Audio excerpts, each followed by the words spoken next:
শীতকাল মানে হচ্ছে সবজি দিয়ে মেথি শাক খাওয়ার সিজন।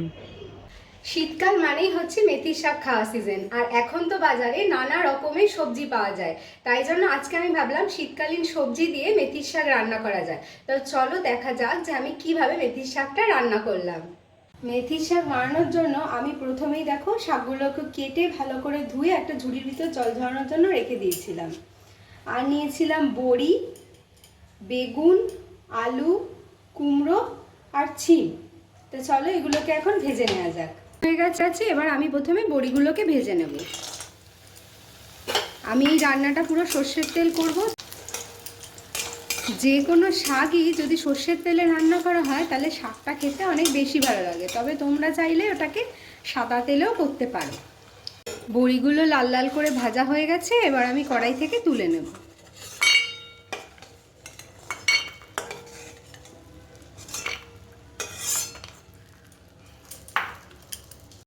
এইবার ওই তেলের ভিতরেই কালো জিরে ফোড়ন দিয়ে প্রথমে আলুগুলোকে ভাজা হতে দেব।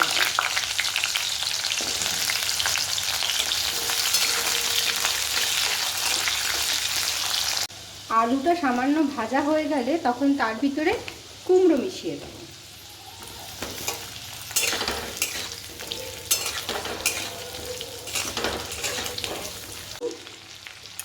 কুমড়ো আর আলু কিছুক্ষণ ভাজা হয়ে গেছে, এবার আমি এতে ছিম মিশিয়ে দেব।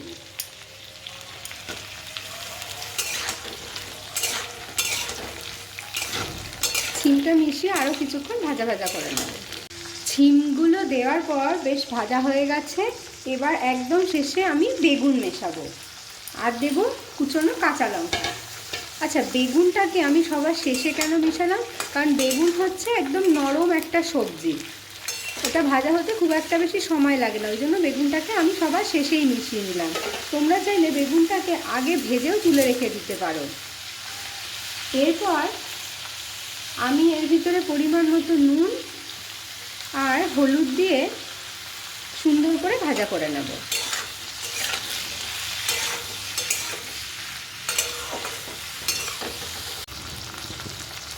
সবজিগুলো সুন্দর মতো ভাজা হয়ে গেছে, এবার আমি এর ভিতরে কেটে রাখা শাকটা মিশিয়ে দেব।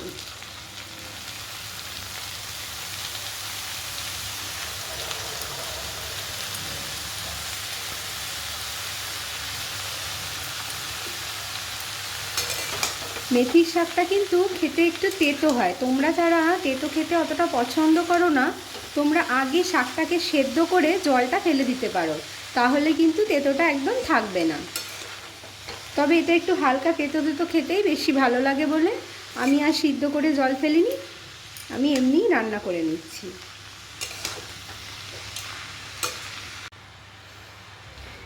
এটা ঢাকা দিয়ে দিয়ে আস্তে আস্তে করে রান্না করতে হবে। 5 মিনিট পর একটু ঢাকা খুলে দেখব যে শাকটার কি অবস্থা। দেখো শাকটা কমে একদম অল্প হয়ে গেছে, আর শাক থেকে কিন্তু প্রচুর জল বেরিয়েছে, তাই আমার এখানে কোনো জল মিশাতে হবে না। তোমাদের শাকটা থেকে যদি কোনো রকম জল না বেরোয় তাহলে তোমরা কিন্তু এখন এখানে একটুখানি জল মিশিয়ে দেবে। আমি আবার ঢাকা দিয়ে এবার শাকটাকে পুরো সেদ্ধ হতে জন্য কিছুক্ষণ রেখে দেব। আবার কিছুক্ষণ পর ঢাকা খুলে দেখব যে শাকটার কি অবস্থা। শাক আর সবজি সবই প্রায় সেদ্ধ হয়ে গেছে, এখন আমি এর ভিতরে ভেজে রাখা বড়িগুলো মিশিয়ে ভালো করে এর ভিতর মিশিয়ে দেব, দিয়ে শাকের যে জলটা ওটাকে টানিয়ে নেব।